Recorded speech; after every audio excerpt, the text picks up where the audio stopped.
Let's catch up. So, Let's catch up. let's catch up.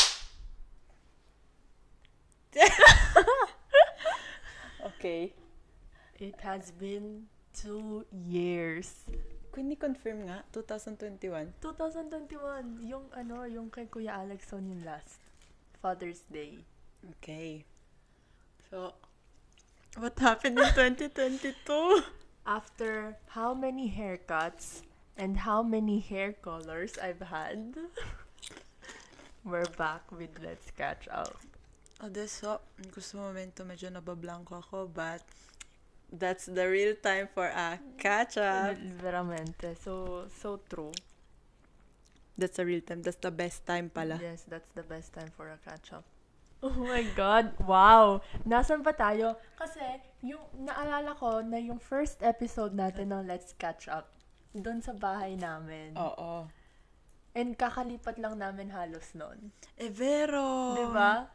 And for Vero. this catch-up, guys, guess where we're at? It's a new home. It's a just- new place. Really new place. It's her new place. Yay! Namalapit na din kayo mag 1 year. Di pa, matagal pa, mga March. Oh, mga 6 months. Actually, parang lagi tayo nag-reminisce. Reminisce lately. Parang, kala mo naman ilang taon ka na. Oo nga. Pero, totoo naman. Kasi, I mean, everyone naman. Lagi natin pinag-usapan yung teenage years natin. And madami talaga tayong ganap nung teenage years natin.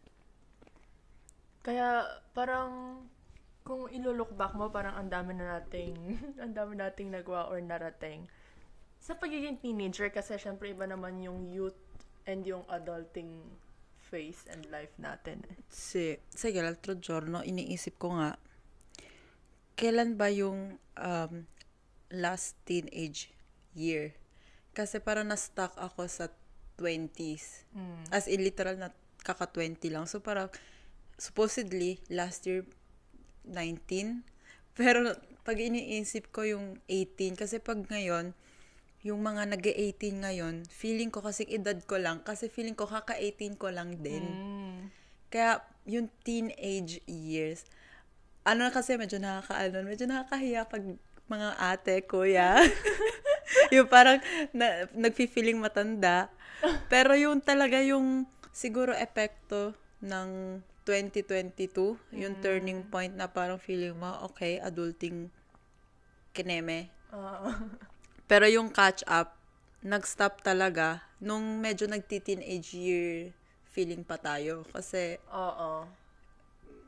parang parang iisipin ko lang yung lifestyle nung time na yon, yung yung literal na akala mo catch up na yon kasi minsan ka lang magkita.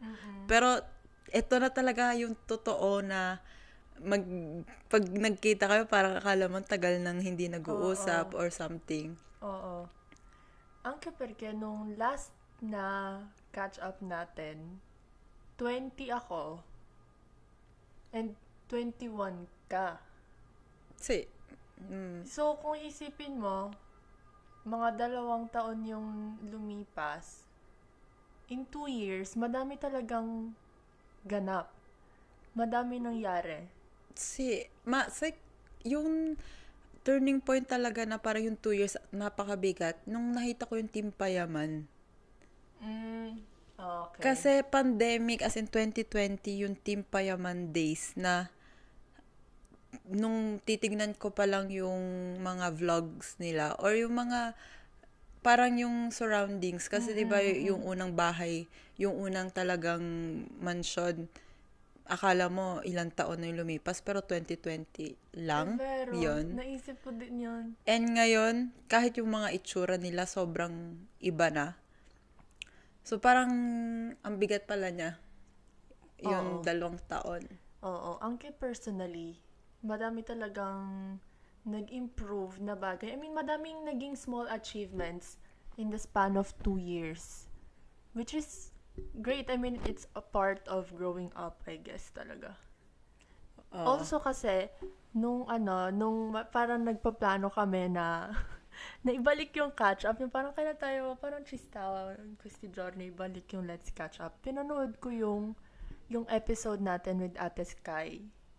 Ay, oo Oh nga. my gosh, yung episode natin kay Ate Sky, yun talaga yung parang pinaka, kung si Dichem, parang Realization. Yes, pinaka-realization ko na in the span of 2 years, madaming pwedeng mangyari. Actually, no. 2 years ba? Kasi yung first catch-up natin, 2020. But anyways. 2021 pa din yun. Oo, 2021 pa din. So, 1 year, parang magto 2 years. Hindi, nakapag 2 years na. Oo, naka 2 years na since the last post. And even since nung episode ni Ate Sky, yun talaga yung pinaka-ano ko na, oh my gosh, ang daming ganap. At saka yung kay Ate Sky, yung pinaka, din yung talagang, naglagay ng standard. Oo, yun talaga din yung pinaka-favorite episode ko actually, yung kay Ate Sky. Kasi parang lang, umpisa pa lang yun, tapos, yung topic, para yung feeling ko, nung time na yon yung ginagawa natin yung episode, yung pinaplano natin yung mga episodes, yun na yung pinakamalaking change. Pero, parang kung titingnan ko pa siya, parang ngayon pa lang ulit tayo nagka-catch up ng, pag sinabi kong catch up, meaning yung podcast. True, kasi Pag sinabi mo, yung recording na, yung mga videos, yung mga pag-upload, parang yun lang yung point na feeling ko, okay, sineseryoso na natin yung mga lifestyle natin ngayon, yung mga achievement natin ngayon, yung mga decision natin ngayon. Pero nung time na yon, napaka-big deal. Ngayon, pag tinitingnan ko siya, hindi naman pala siya ganun ka, ang bigat. Ngayon pa lang yung mga serious na, yung important na decisions, ganun. yung parang important decisions na parang maapektuhan talaga yung buhay mo in the long term. Kasi yung noon, ano ba yung mga pinag-usapan natin noon? I think, yung sa akin, yung first, parang initsyo ng aking perkorso sa universita. Kasi kung 2021, kaka-graduate ko lang ng high school. Ay. Diyan kasi nag-diploma ka sa Nung 2020, nung tapos pandemic. nag-lockdown. Oo. Yes. So, yun nga. And now, back to the present tayo. Parang parang ito na din yung start ulit. So, bakit ba tayo nag-decide na ibalik yung catch-up? Sa tingin ko, ewan ko, parang na-feel ko lang na chista na mag-catch up ulit. Kasi, angki yung vlogging, yung parang gusto kong ibalik yung pag-vlogging ko. Kasi parang naano talaga ako na pag pinapanood mo kasi, iba kasi yung feeling pag pinapanood mo yung mga vlogs mo. Hindi lang talaga siya para i-post lang. Kasi yung mga memories talaga, masarap talagang balik-balikan once in a while. Ang maganda din kasi parang meron ka nang nabibuild na small community na nag-aabang. So, parang yung vlogs din, parang nakakasama ka naman, pero naku-curious ka pa din kung ano ba yung content na ilalagay niya. Kasi parang yung, kahit naman yung yung, halimbawa, iisipin mo, mag-vlog ka pag meron kang ganap na kakaiba or out of town, ganun. Yes. Pero kahit yung mga ordinary lang na routine, ang sarap lang din. Tapos, depende din kasi sa edit. Yung edit mo kasi nakaka-calm. At saka, pang lipas lang din ng oras pag gusto mo talagang maging curious. Kasi, minsan, pag manonood ka, yung papanoorin mo na hindi ka masyadong makaka-relate kasi hindi yun yung lugar na tinitirhan mo. Iba din yung sitwasyon nila. Iba din yung schedule nila. Kasi, halimbawa, yung mga commitments nila, hindi mo talaga magagawa kasi yung mga trabaho or event, yung busy dahil madami kang event, mas makaka-relate ka dun sa ordinaryo na buong linggo, maghahanap ka ng gagawin na kakaiba. Oo. Kahit ngayong magkape ka pa lang, parang, Oh my gosh. at least pwede ko palang gawin yun. Hindi ko lang siya papanoorin. Bukas makapagkape. Pinanood ko talaga yung mga lumang vlogs ko. Lagi ako nasa 12 Oz talaga nun. Grabe, kung di pa ako, grabe. Sabi ko, oh my gosh, ganun talaga ako nun. Araw-araw akong gumagastos. Tapos wala pa akong work na fees nun. As in talagang, hindi ko alam kung saan ko nakukuha yung pera ko nun. Hindi ko matandaan. Isa pa yun. Yun yung, ngayon mo lang siya titignan. Pero, nangyari ba sa'yo na halimbawa nung medyo, yun nga, nagti-teenage years kasi halimbawa, meron ka ng konting budget, pero yung talagang pinagtrabahuan mo, tapos iisipin mo, okay, pag naging ito na yung buhay ko, lagi ako magkakape, lagi ako lalabas, lagi ako me time, na I will spoil myself pag meron akong budget. Kasi, noong time na yon konting amount lang, parang feeling mo, gagawin mo na siya as, routine. Yes. Kung nung teenage years, I don't think naisip ko yung ganun. Kasi feeling ko naman nung mga teenagers tayo, wala pa masyadong openness or open mind. Hindi pa ganun ka-open mind na parang, wala pa masyadong ganun influence yung social media. Oo nga. Kaya sa tingin ko, yung very innocent talaga tayo nun. Kung ano lang yung nakikita natin sa paligid natin, yun lang yung parang nagiging goal natin or objektibo. Sino ba yung mga nakikita natin nun? Yung mga ate at kuya lang din naman. Oo nga. Para hindi siya big deal kung yung tatambay ka sa isang lugar na let's say magkakain. Minsan tatambay ka lang kahit sa tabi-tabi lang, yung wala kang pakialam kung ano yung pupuntahan mo. Basta yung available na pwede kayong tumambay na basta kung anong oras yun. Oo. Tapos malapit lang pupuntahan mo. Ngayon kahit yung malapit, iisipin mo, maganda ba siyang lugar? Eko yung aesthetic. Yun yung ngayon, yung aesthetic. And tayo noon, wala naman pa-aesthetic. Tsaka, may nakita akong post sa Instagram, yung parang I miss the old Instagram, na nagpo-post ka lang ng pictures.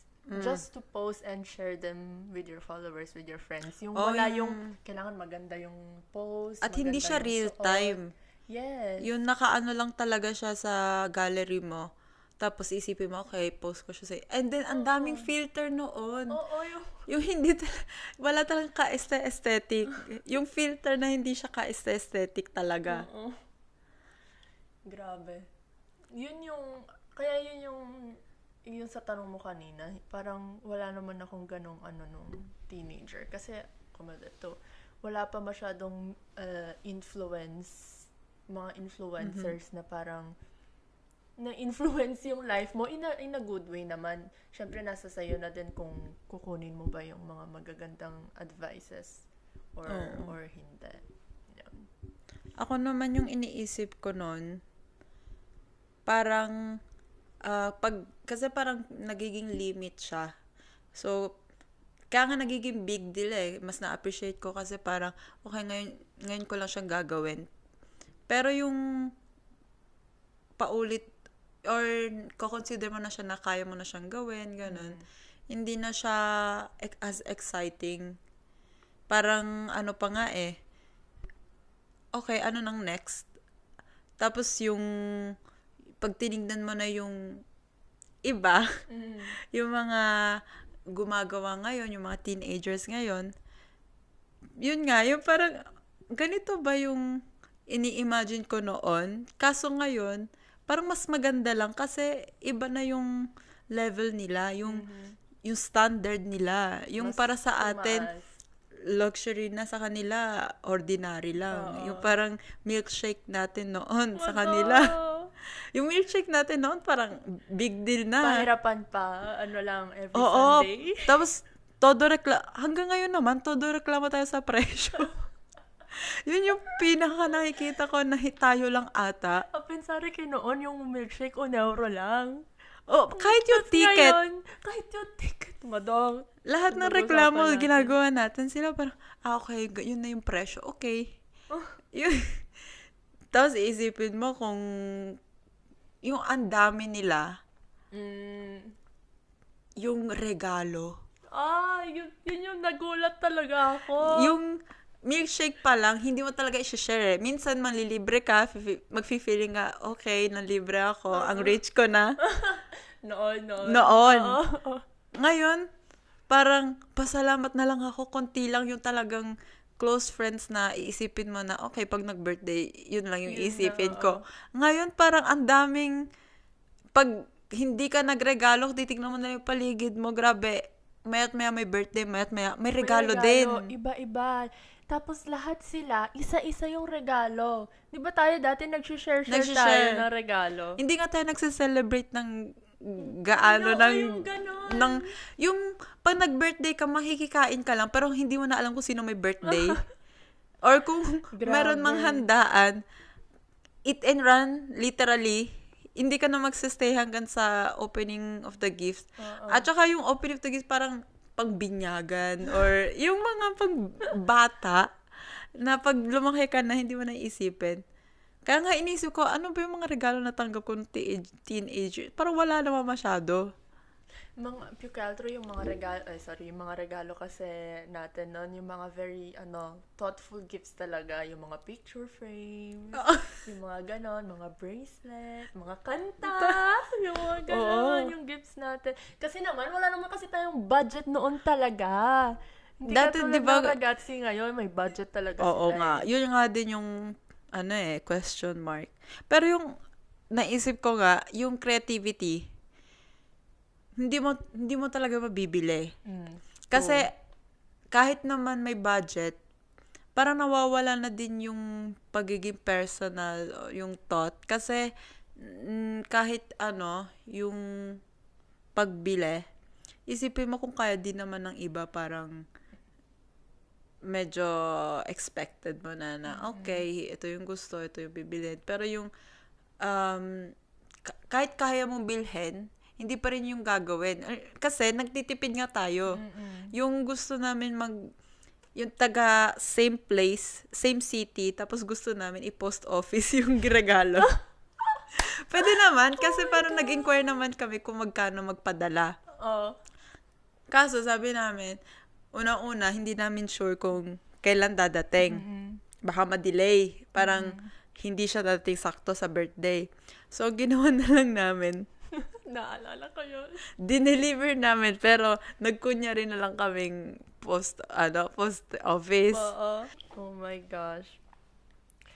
Pero, yun talaga yung, iba talaga yung, kahit nasabihin natin Gen Z tayo, yung questo lo dico sempre, Gen Z tayo, pero meron pa ding, difference between nung generation natin, yung younger days natin, sa mga ragazzi ngayon.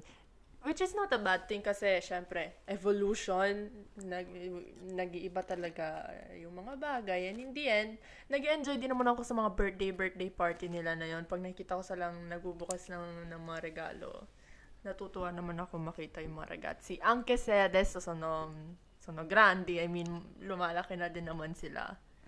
And, isa din naman sila sa nag-request ng catch-up.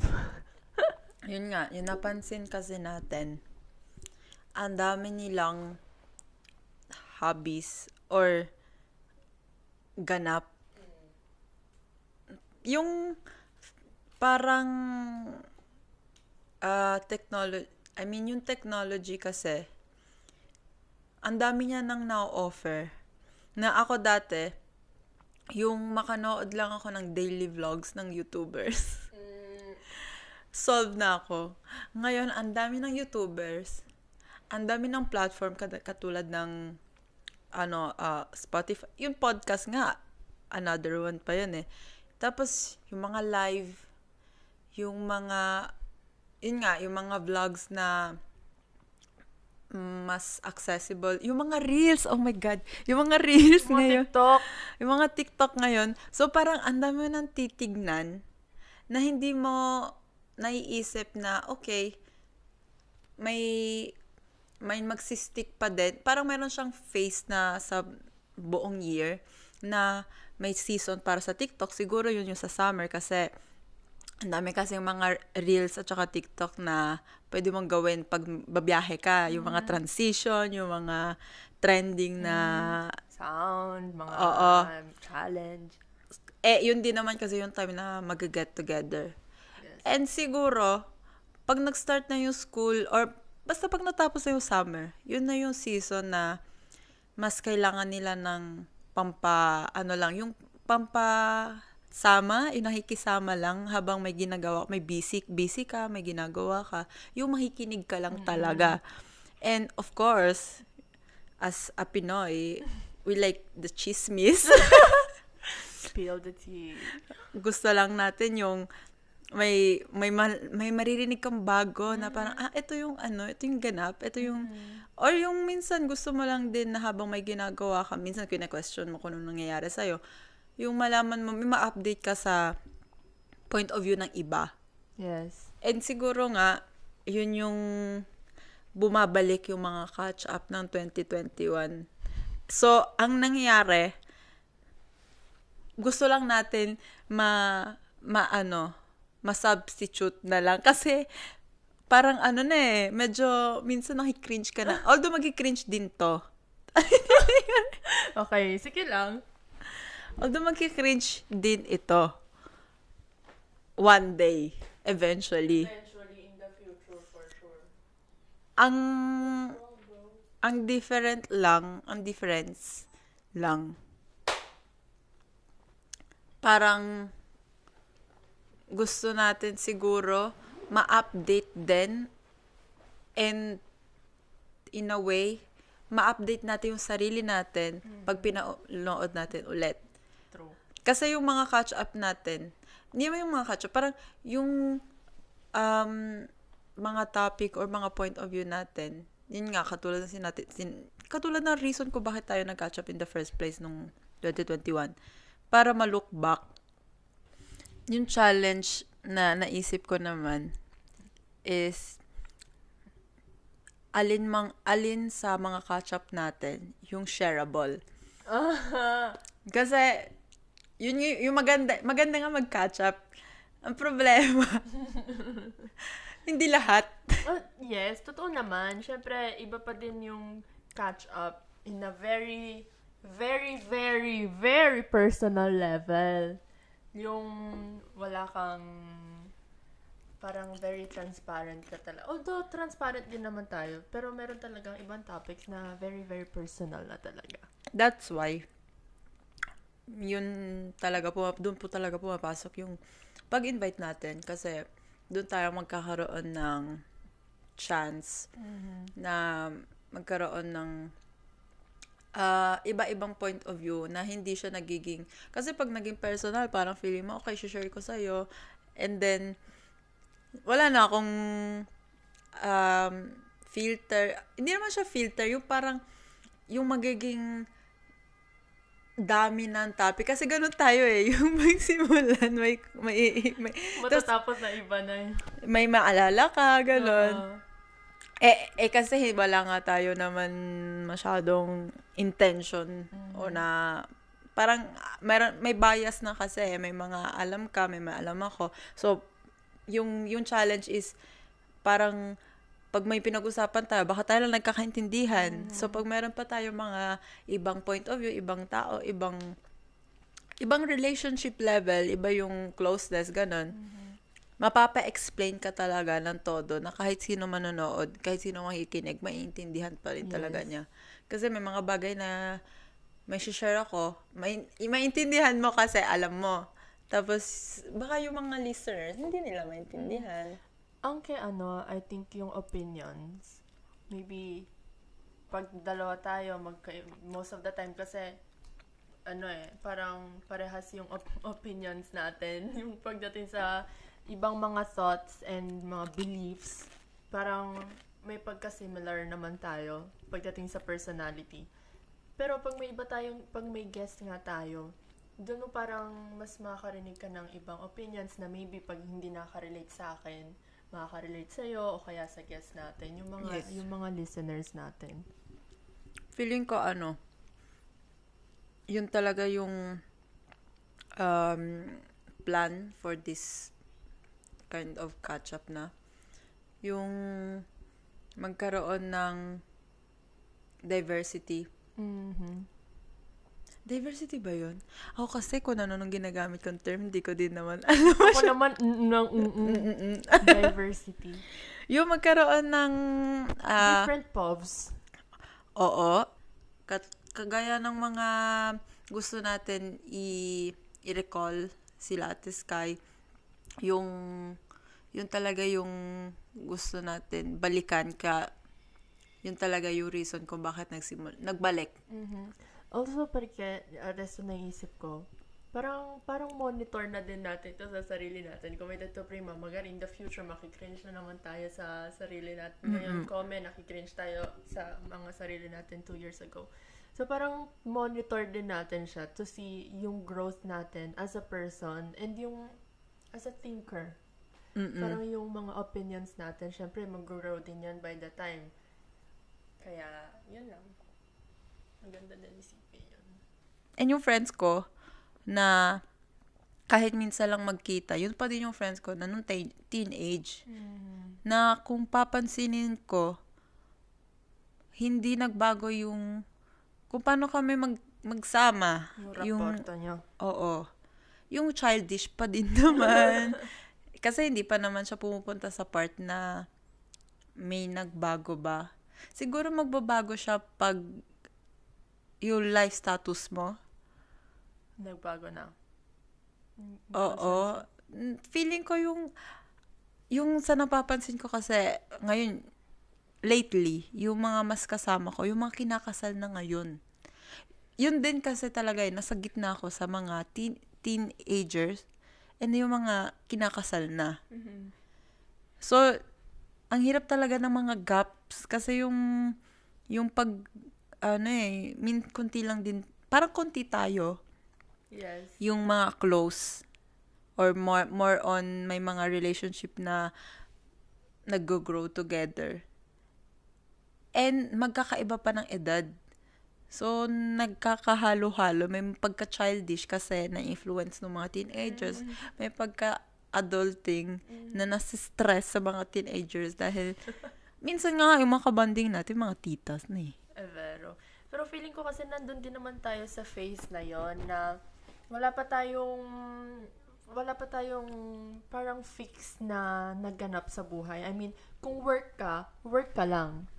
Kung student ka, kung studies yung dun ka lang nakafocus. Parang nasa gitna kasi tayo na parang work na, but at the same time, nag-aaral pa din.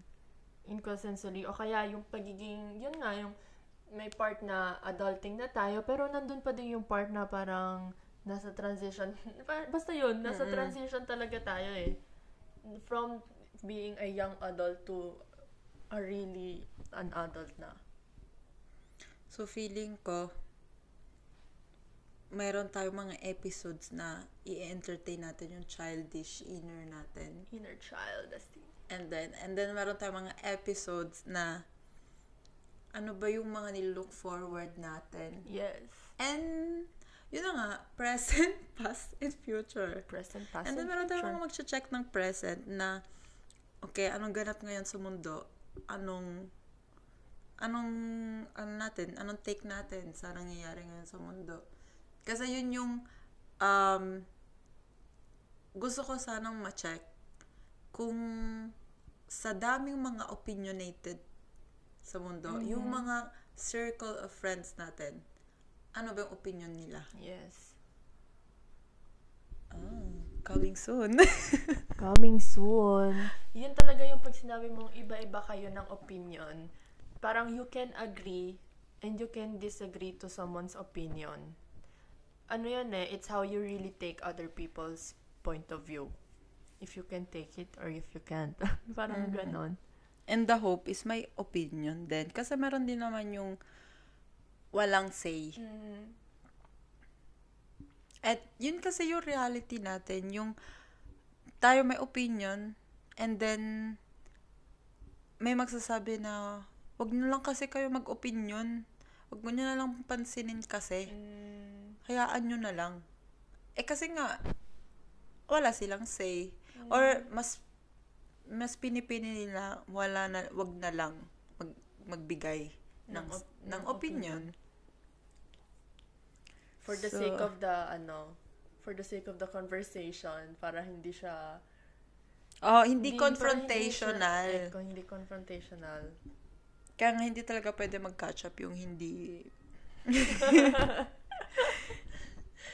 Grabe, At malalaman din natin yan. Kaya nga, ang dami yung lumalabas na possible topics in the future. But for now, guys, this really random catch up. This is the real catch up. And then the next time will be... Balikan na, parang, ano ba yun? Parang, basta, you know the feeling. Yes.